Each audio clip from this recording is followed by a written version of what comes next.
बेखौफ कलम, बेबाक अंदाज।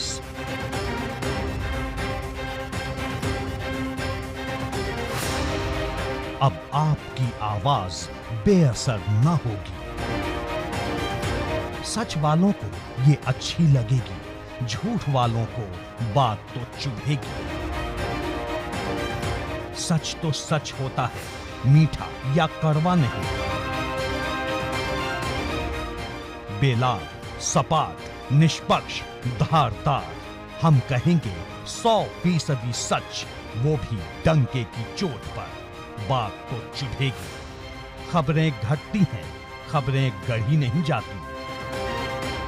बंद आंखों से ये पढ़ी नहीं जाती। सबसे पैनी नजर, सबसे असरदार तेवर, सबसे बुलंद आवाज, देश का सबसे अनूठा शो। बात तो चुभेगी।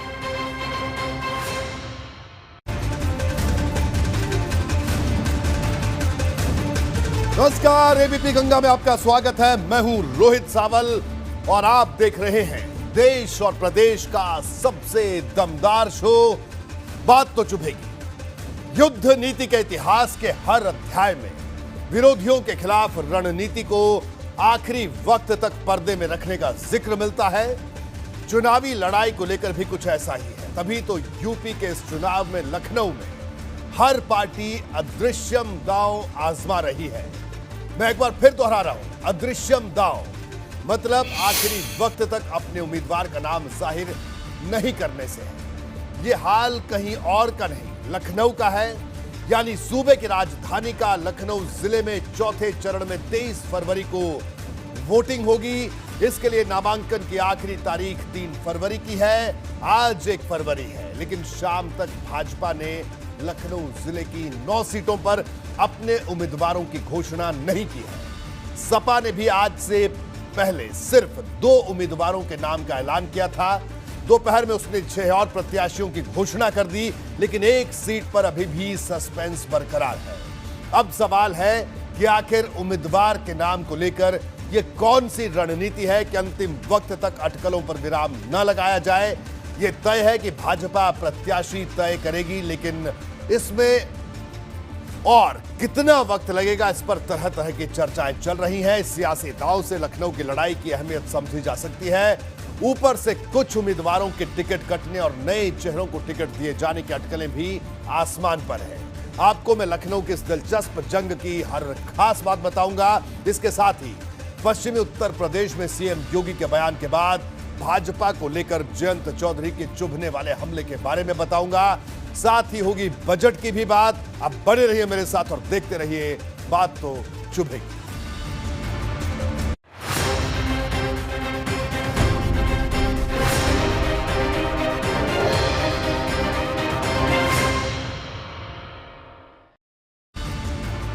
लखनऊ की चुनावी जंग पर पूरे देश की नजरें टिकी रहती हैं। सत्ता में रहने वाली हर पार्टी के लिए लखनऊ जिले की 9 सीटों पर जीत का परचम लहराना साख का सवाल रहा है। इसलिए भाजपा इस वक्त बड़ा रणनीतिक दांव चल रही है। यहां की रस्साकशी को लेकर ऐसा लग रहा है जैसे सपा और भाजपा में एक दूसरे को अदृश्यम दांव से मात देने की बाजीगिरी चल रही हो। आखिर में सपा ने अपने ज्यादातर उम्मीदवारों का ऐलान कर दिया, लेकिन भाजपा ने रहस्य की चादर अब तक तान रखी है।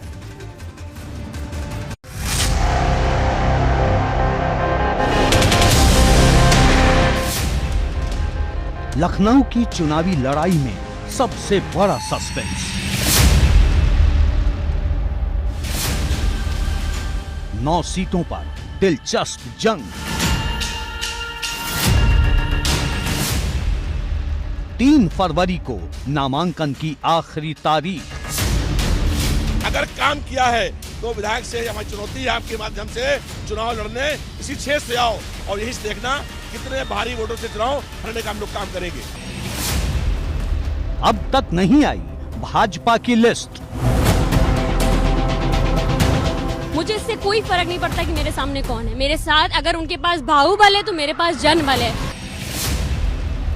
सपा ने खत्म किया कैंडिडेट इन वेटिंग वाला रहस्य।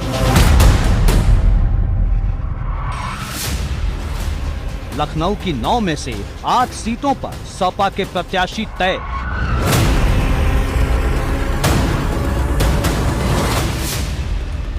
सरोजनी नगर सीट पर सपा का तय नहीं उम्मीदवार।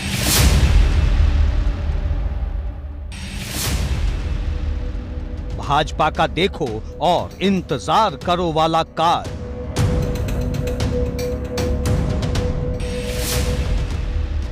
लखनऊ का चुनावी रहस्य लो।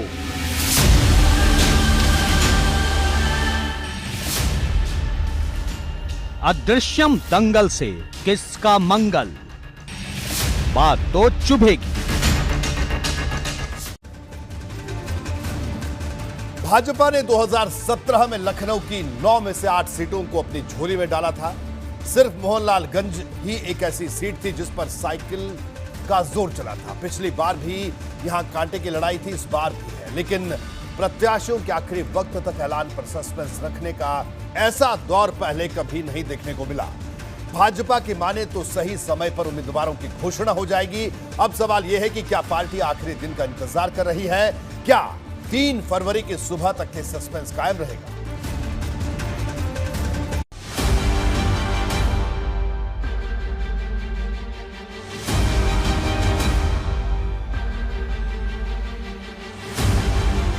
आसमान से देखें तो लखनऊ चुनावी माहौल में भी शांत नजर आता है, लेकिन जमीन पर यहां आर पार की लड़ाई ने माहौल गर्मा रखा है।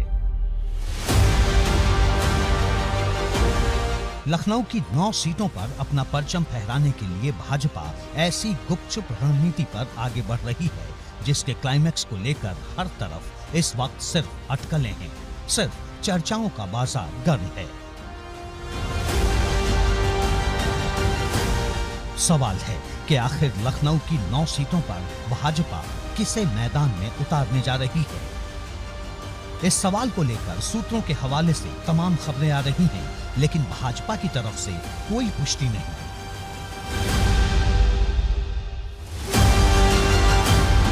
खबर है कि भाजपा सरोजनी नगर सीट से स्वाति सिंह का टिकट काटने का मन बना चुकी है। स्वाति सिंह की जगह ईडी के ज्वाइंट डायरेक्टर के पद से इस्तीफा देकर भाजपा में शामिल हुए राजकेश्वर सिंह को सरोजनी नगर सीट से टिकट मिल सकता है। लेकिन जब तक आखिरी मोहर नहीं लग जाती तब तक सस्पेंस कायम रहने वाला है। भारतीय जनता पार्टी भी अपनी सूची को जारी करेगी। नेतृत्व के पास सूची है और विचार विमर्श पूरा होकर तैयारी है। भारतीय जनता पार्टी के अपने नेतृत्व जो है सूची जारी करेगा और 1 आध दिन में जारी हो जानी चाहिए। उम्मीद कर रहे हैं हम लोग आज शाम तक भी शायद सूची आ जाए। सपा ने भी अगर बाकी तमाम सीटों पर टिकट का ऐलान कर लखनऊ की 9 सीटों में से सिर्फ सरोजनी नगर सीट को खाली रखा है तो इसके पीछे कोई ठोस वजह होगी। माना जा रहा है कि पहले सपा ने भाजपा की तरफ से लिस्ट जारी होने का इंतजार किया, लेकिन जब उसके लिए इंतजार की इंतहा हो गई तो फिर पार्टी ने पहले 2 और फिर 6 यानी लखनऊ की 9 में से कुल 8 सीटों पर उम्मीदवारों के नाम का ऐलान कर ही दिया। सपा की लिस्ट भी कम दिलचस्प नहीं। पार्टी ने लखनऊ उत्तर से छात्र राजनीति से चर्चा में आई पूजा शुक्ला को टिकट दिया है। वो 2017 में मुख्यमंत्री योगी आदित्यनाथ को काला झंडा दिखाने की वजह से विवादों में आ चुकी हैं। पूजा इसे लेकर 26 दिनों तक जेल में भी रही। अब उन्हें सपा ने टिकट का तोहफा दिया है। पिछली बार सपा ने लखनऊ उत्तर की इस सीट से अभिषेक मिश्रा को मैदान में उतारा था। अभिषेक मिश्रा सपा सरकार में मंत्री रहे हैं, अखिलेश यादव के करीबियों में गिने जाते हैं, लेकिन पार्टी ने उनकी जगह इस सीट से पूजा शुक्ला को मैदान में उतारकर चौंकाने वाला दांव चला है। देखिए, हम लोगों ने बहुत पहले जब आवेदन मांगा गया था पार्टी की तरफ से तो मैंने भी आवेदन किया था और मैंने लगातार क्षेत्र में काम किया है, चाहे बूथ की बात हो चाहे वार्ड लेवल पे। मैंने हर एक परिवार में डोर टू डोर जाकर के लोगों को जोड़ा है और हर एक परिवार की महिलाओं से भी मैंने मतलब बातचीत की। तो हमारे यहाँ सर्वे कराया गया और मुझे यकीन है मेरी सर्वे रिपोर्ट बहुत अच्छी थी।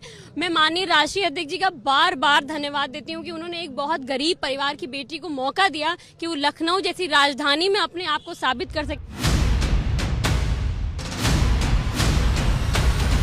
अब जरा सपा की तरफ से अब तक लखनऊ की 9 में से 8 सीटों पर तय प्रत्याशियों पर एक नजर डाल लें। बख्शी का तालाब से गोमती यादव, लखनऊ पश्चिम से अरमान, लखनऊ उत्तर से पूजा शुक्ला, लखनऊ पूर्व से अनुराग भदौरिया, लखनऊ कैंट से राजू गांधी,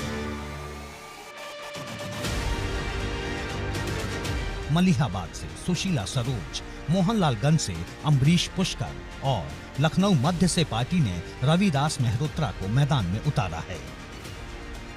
कि हम लोग जो है लगातार 5 साल जनता के बीच में रह करके जनता के मुद्दों को लेकर के संघर्ष करते रहे।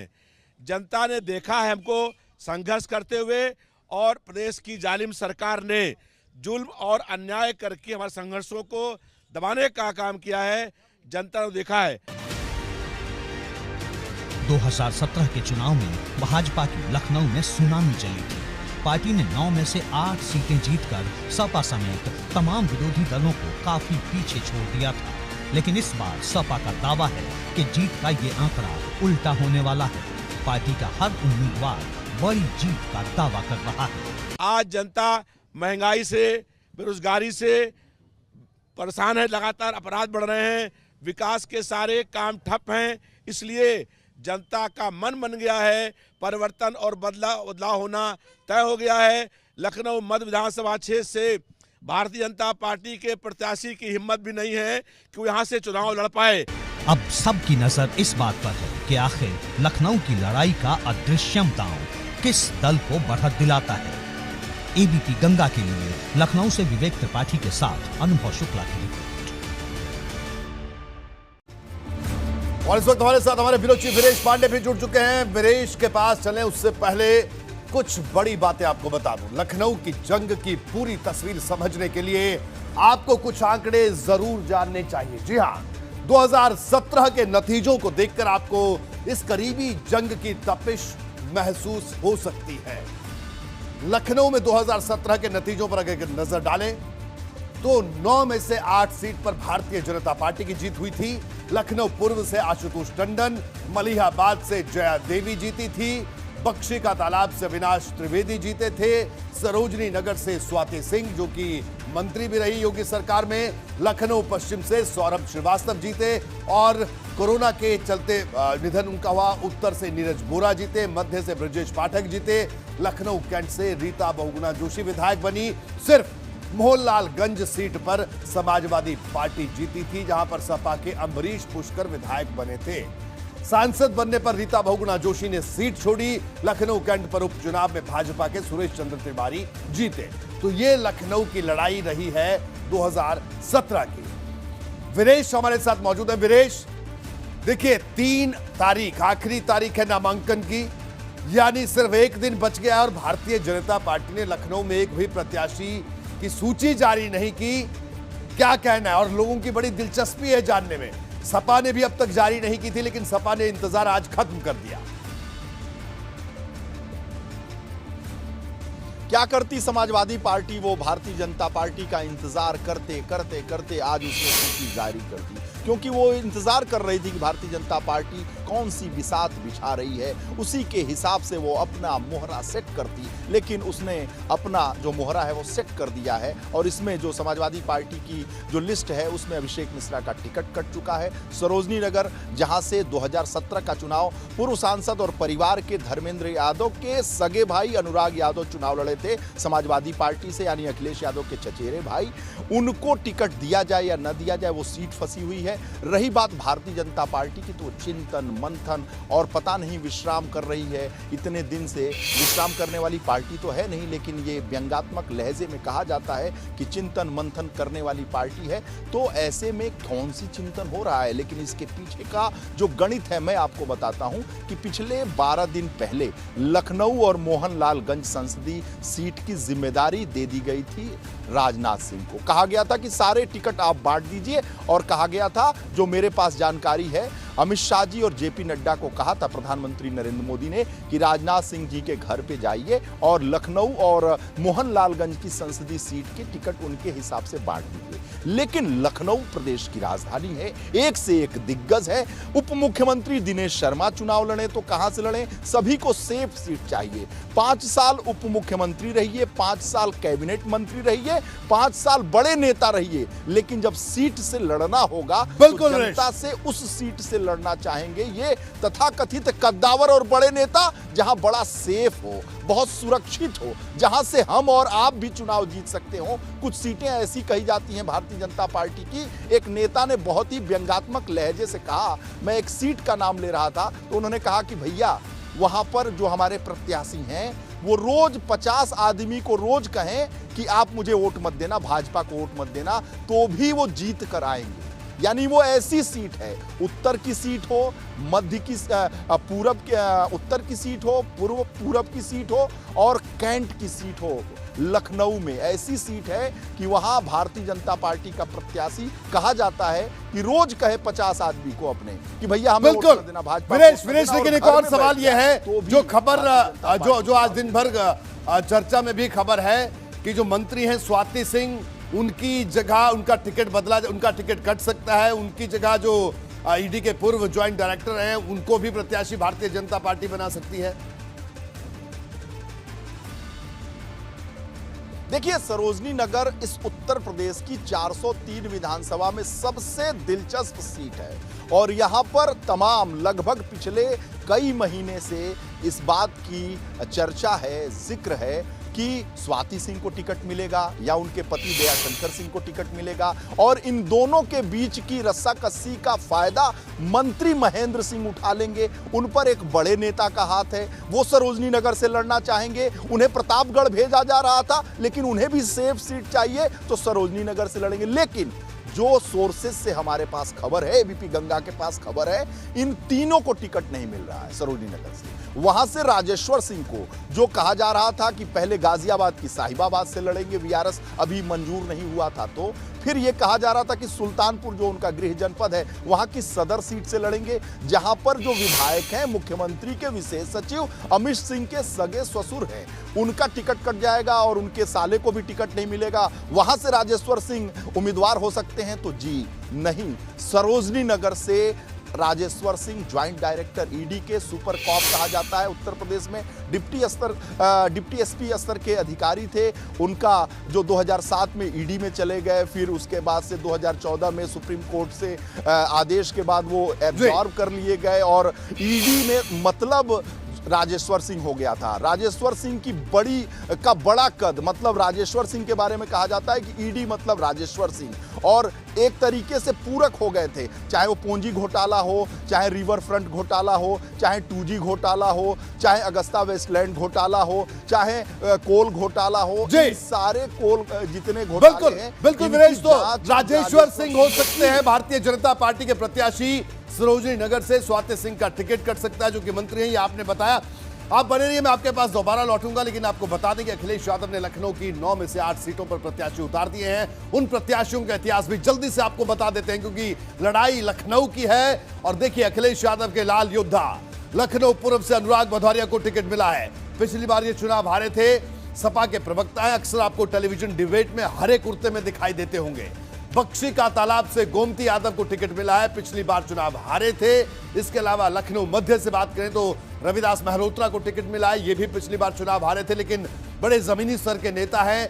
लखनऊ उत्तर से छात्र नेता पूजा शुक्ला को टिकट मिला है, अभिषेक मिश्रा का टिकट कटा है। लखनऊ पश्चिम से बसपा से आए अरमान को टिकट मिला है और रेहान का टिकट काट दिया गया है। और मलिहाबाद से सुशीला सरोज को टिकट, राजबाला का टिकट कटा है। इसके अलावा लखनऊ कैंट से राजू गांधी को टिकट मिला है। पिछली बार अपर्णा यादव यहां से चुनाव लड़ी थी, उनको चुनाव हारना पड़ा था, और इस बार अपर्णा यादव बीजेपी में चली गई है।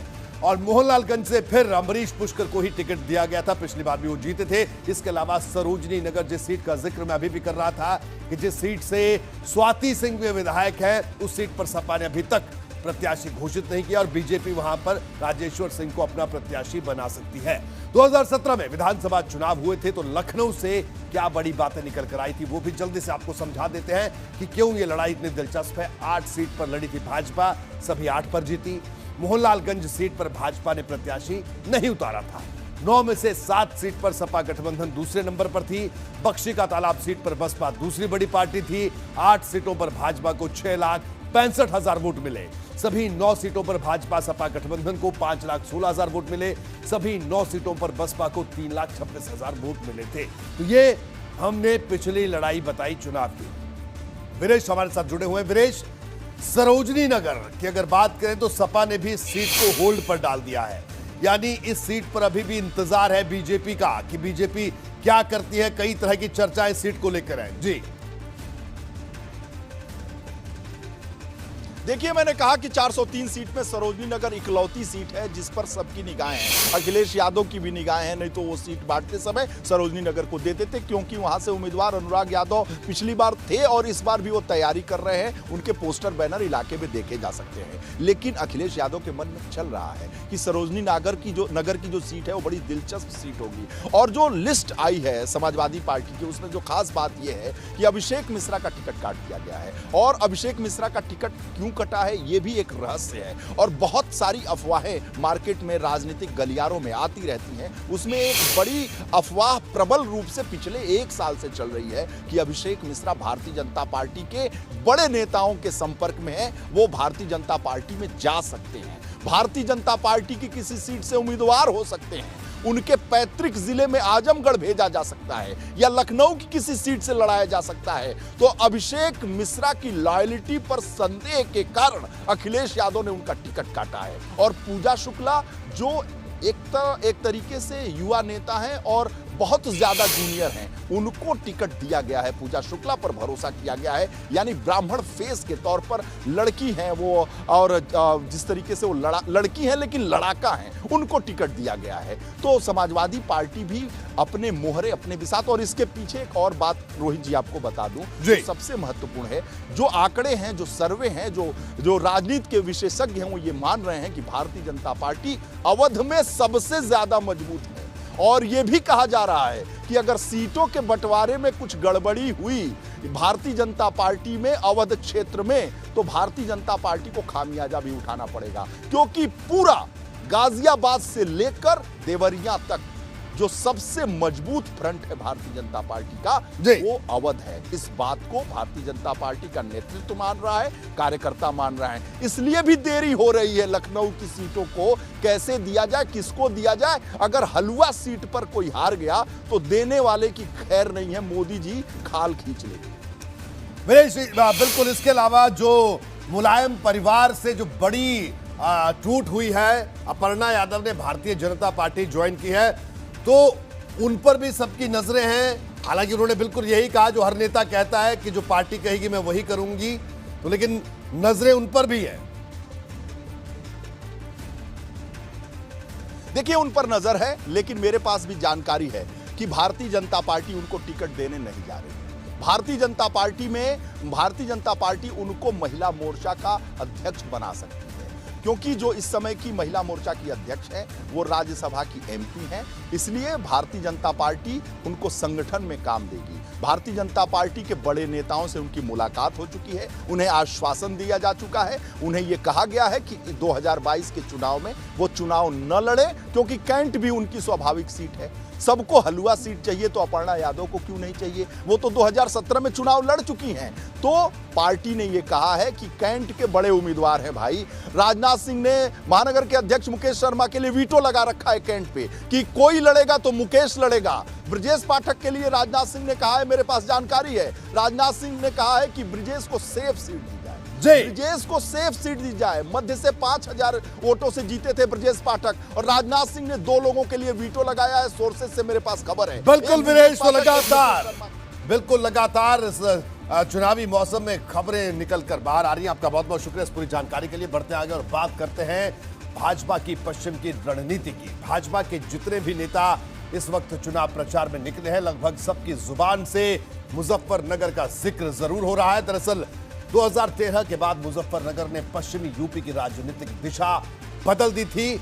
उस दर्दनाक और शर्मनाक दंगे के बाद जितने भी चुनाव हो, उसमें भाजपा को हर बार प्रचंड जीत मिली। एक बार फिर उसी दंगे का जिक्र हो रहा है और पश्चिमी यूपी के लोगों को पुराना वक्त याद दिलाया जा रहा है। इसके अलावा सीएम योगी बार बार अखिलेश यादव की लाल टोपी पर भी निशाना साध रहे हैं।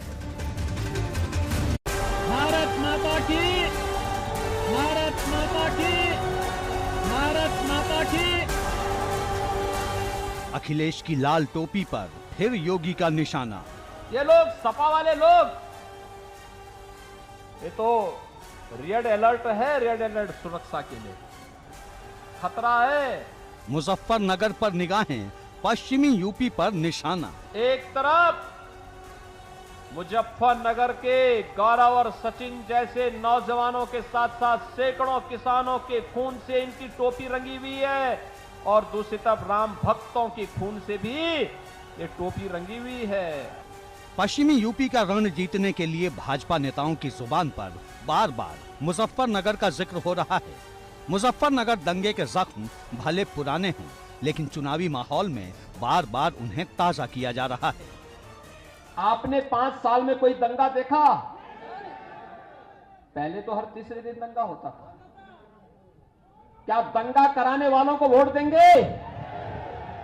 बेटियों की सुरक्षा के लिए खतरा बने हुए लोगों को वोट देंगे? कोई स्वाभिमानी समाज अपनी बेटी और अपनी बहनों की सुरक्षा पर खतरा बने हुए तत्वों को कभी समर्थन नहीं कर सकता है। सीएम योगी मेरठ की जिस सिवाल खास सीट पर चुनाव प्रचार करने पहुंचे थे, उस पर 2017 में पहली बार भाजपा जीती थी। 2002 में यहां से रालोद को जीत मिली थी और 2012 में समाजवादी पार्टी को। अब दोनों साथ साथ हैं, हालांकि सीएम योगी कहते हैं कि इससे कोई फर्क नहीं पड़ेगा। ये दो लड़कों की जोड़ी वही है। एक लखनऊ से दंगा करा रहा था, एक दिल्ली से तमाशा देख रहा था। याद करिए 2013 में, 2014 में जब मुजफ्फरनगर के दंगे हुए थे, मेरठ में उपद्रव हुआ था, तब ये दंगा कराने वाले और तमाशा देखने वाले दोनों लड़कों की जोड़ी गायब थी। मेरठ की सिवाल खास सीट पर मुस्लिम वोटर भी बड़ी तादाद में हैं। यही वजह है कि भाजपा ध्रुवीकरण की पिच तलाश रही है। उधर दूसरी तरफ असदुद्दीन ओवैसी भी इस सीट पर पतंग उड़ाने की तैयारी में है। ओवैसी भी उसी सिवाल खास इलाके में प्रचार करने पहुंचे थे, जहां सीएम योगी गरज रहे थे। ओवैसी की पूरी नजर जातीय और धार्मिक समीकरण सेट करने पर। हम तो एक भागीदारी परिवर्तन मोर्चा का हिस्सा है, तो पूरी कोशिश करेंगे कि पूरे मोर्चा के प्रत्याशी कामयाब हो और बाबुल सिंह कुशवाहा साहब इसके पहले 2.5 साल के लिए मुख्यमंत्री हो और डिप्टी सीएम एक मुसलमान और 2 अति पिछड़ा समाज के लोग होंगे। पश्चिमी यूपी में नेताओं की परीक्षा के दिन अब गिनती के बचे हैं। तैयारी तो जोर शोर से हो रही है, लेकिन पास कौन होगा ये फैसला जनता को करना है। एबीपी गंगा के लिए मेरठ से सनुज शर्मा की रिपोर्ट। और अब बात देश के बजट की। इस बजट पर पूरे देश की नजरें टिकी थी। सबसे ज्यादा चर्चा इस बात पर थी कि इसमें किसानों के नाम कौन सी सौगात दर्ज है, लेकिन जब बजट सामने आया तो उसको लेकर किसानों में जोश जैसा माहौल दिखा नहीं दिखा, ये हम जानने की कोशिश करेंगे। इसमें किसानों के फायदे की कई बातें जरूर है, लेकिन कोई ऐसा बड़ा तोहफा नहीं जिसकी उम्मीद बड़े पैमाने पर की जा रही थी। हम इस पर राकेश टिकैत साहब की राय जानेंगे और राकेश टिकैत खुद हमारे साथ जुड़े हुए हैं, लेकिन उससे पहले मैं आपको यह बता देता हूं कि आखिर किसानों को इस बजट से क्या मिला। जी हां, आइए जल्दी से नजर डालते हैं कि किसानों को इस बजट से क्या मिला। देखिए, केन बेतवा परियोजना के लिए 44,605 करोड़ रुपए का एलोकेशन इस बजट में हुआ है, यानी दिया गया है।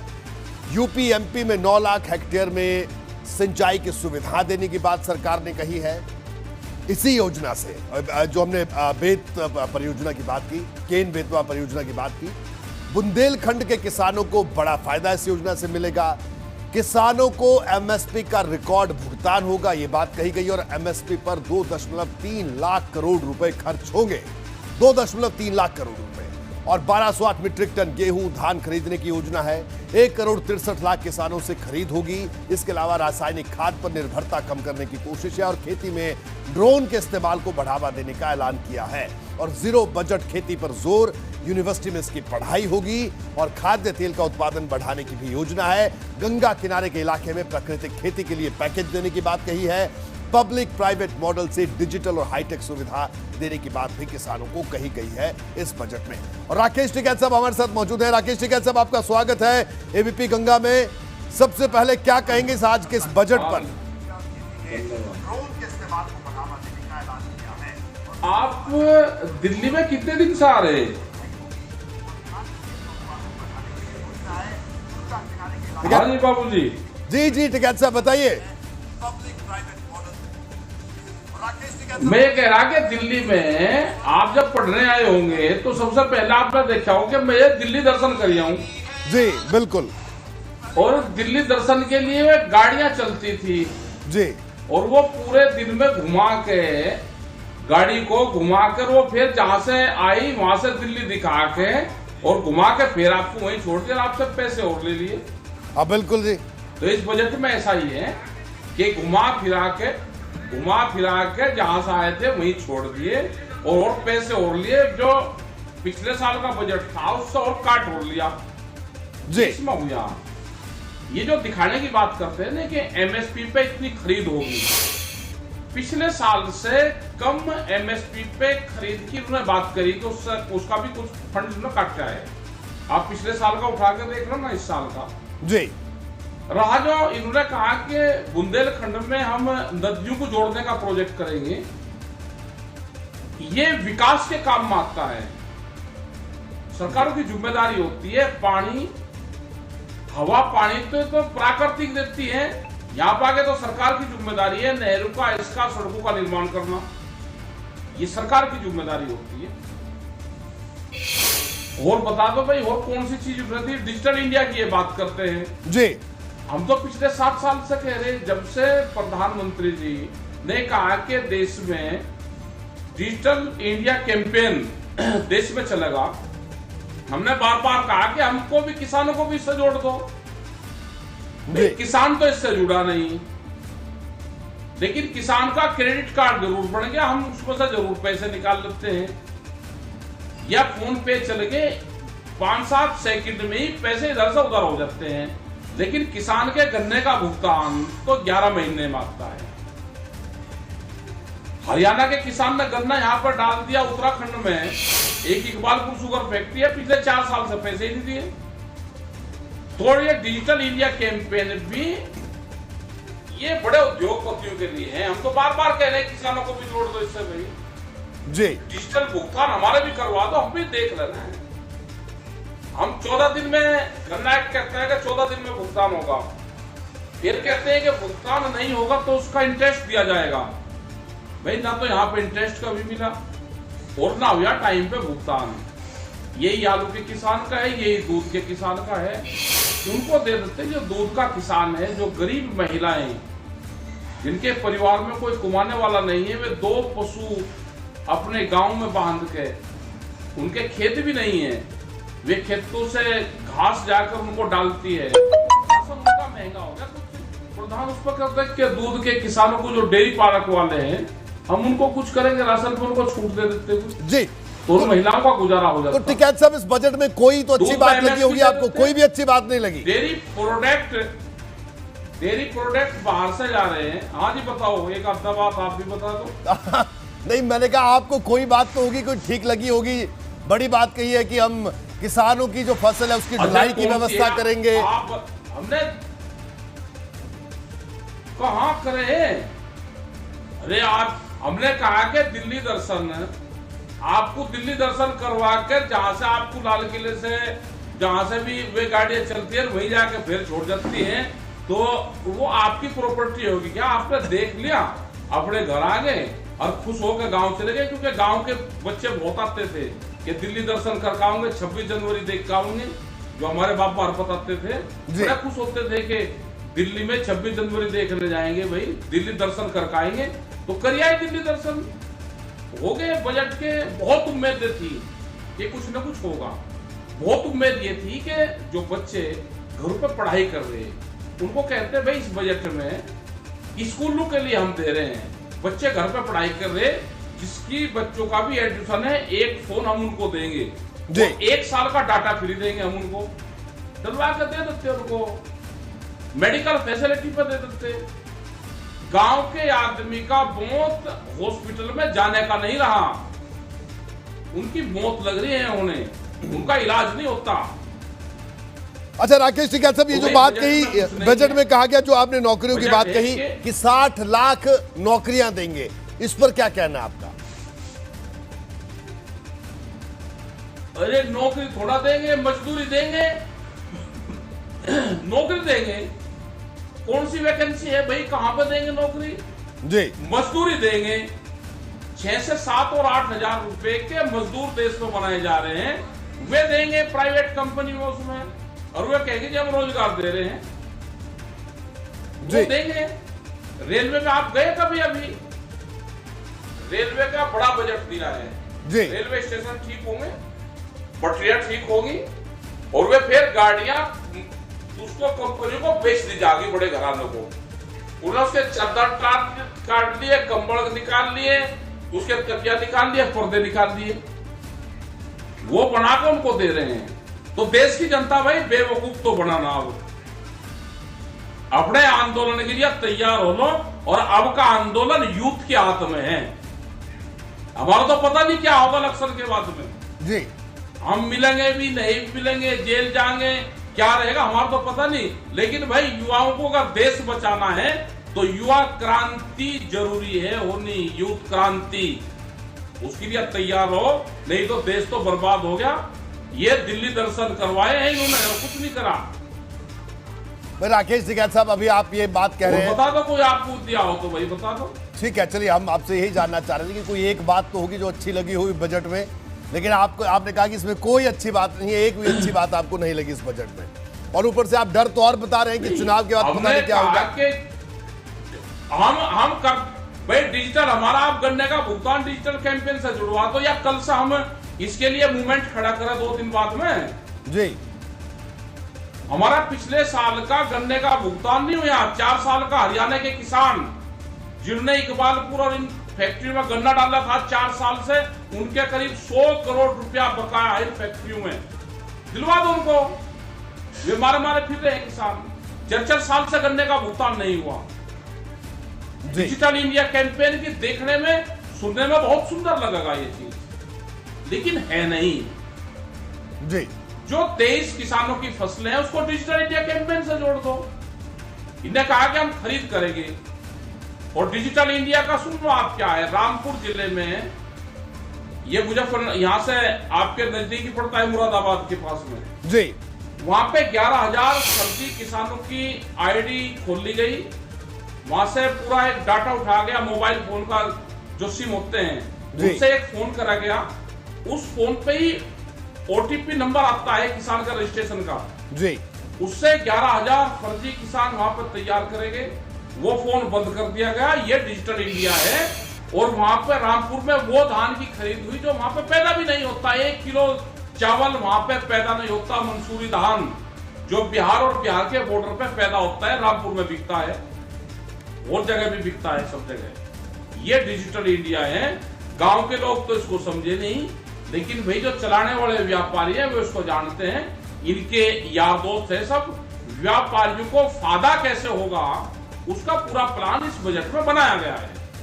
मुझे राकेश टिकैत साहब और बता दो, कोई आपको लगा हो तो भाई बता दो। भाई राकेश टिकैत साहब, देखिए ऐसा है, हमें तो लगा कि राकेश टिकैत साहब किसानों की बात करते हैं, तो हमने कहा उनसे पूछ लेते हैं कि बजट कैसा लगा उनको, इसलिए हम आपसे पूछ रहे हैं। हमने कहा बताइए, क्योंकि आप भी आज पूरा बजट सुना होगा आपने, क्योंकि तमाम किसान आपकी तरफ देख रहे हैं कि भाई कुछ अच्छी बात भी करें राकेश टिकैत साहब। जब ये शुरू हुआ बजट, हमने भी थोड़ी सी देर का देखा, जब शुरू है लगा कि इनको 1-2 नंबर आज जरूर देंगे हम, तो लेकिन जब शाम तक जाते जाते तो जो कुछ था वो भी काट दिया, तो माइनस में गए। तो अच्छा, माइनस में, तो ये हुआ है भाई, हम माइनस में गए जी। तो ठीक है टिकैत साहब की बात करी जी, हमने गंगा के उसकी बात करी जी। हमने कहा कि बुंदेलखंड हमारा एक ऐसा स्टेट है, बुंदेलखंड मध्य प्रदेश और उत्तर प्रदेश को मिला के वहां पे ऑर्गेनिक बोर्ड का अगर गठन करें तो वहां का कटिया गेहूं, वहां का अभी फर्टिलाइजर कम यूज होता है, उसको आप ऑर्गेनिक पर ट्रायल कर सकते हो। ये जो घाटी वाला क्षेत्र जो दिया है कि गंगा के आसपास का 5 किलोमीटर के क्षेत्र में आप उसको मार्केट दोगे, आप वो उसका ऑर्गेनिक बोर्ड का गठन करोगे क्या? वहां पे जो किसान सब्सिडी वो खाद यूज नहीं करेगा उस किसानों को कोई बेनिफिट दोगे? यहाँ पे एनजीओ बनेंगे, एनजीओ का एक फंड होगा यहाँ पे जो भारत सरकार ऑर्गेनिक के नाम पे देगी। वे एनजीओ फंड को ले लेंगे, वे एनजीओ नेताओं के पाएंगे, इनके कुछ अधिकारियों ने बना रखे हैं, वे किसान को ऑर्गेनिक खेती करनी सिखाएंगे। वहां पे पुलिस डंडा लेकर रहेगी कि यहाँ कोई खाद ना गिरता है जी, और एनजीओ वाले सारा पैसा लूट ले जाएंगे, किसान को कुछ नहीं मिलेगा। ये चीज होगी, लिख लेना जी। बिल्कुल राकेश टिकैत साहब, आपका बहुत बहुत शुक्रिया। मार्केटिंग कहाँ है जी, उसका बोर्ड है जी। धन्यवाद साहब, धन्यवाद। बहुत बहुत शुक्रिया राकेश टिकैत साहब, अभी भी गंगा से जुड़े, अपना वक्त आपने निकाला। से फरवरी की शुरुआत हो गई है, अभी सर्दी अभी भी है, लेकिन यूपी में राजनीति का पारा बहुत ज्यादा चढ़ चुका है। पिछले कुछ दिनों से सीएम योगी लगातार अपराधियों की गर्मी उतारने वाले बयान दे रहे हैं। आज उस बयान पर जयंत चौधरी ने चुपता हुआ पलटवार किया, लेकिन जयंत चौधरी ने जिस शब्द का इस्तेमाल किया उस पर कई आपत्ति जता रहे हैं।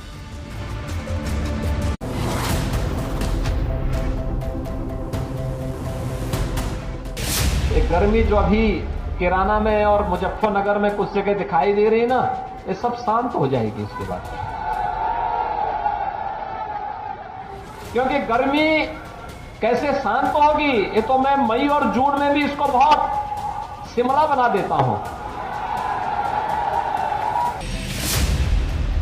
सीएम योगी के गर्मी वाले बयान पर यूपी की सियासत गरमाई।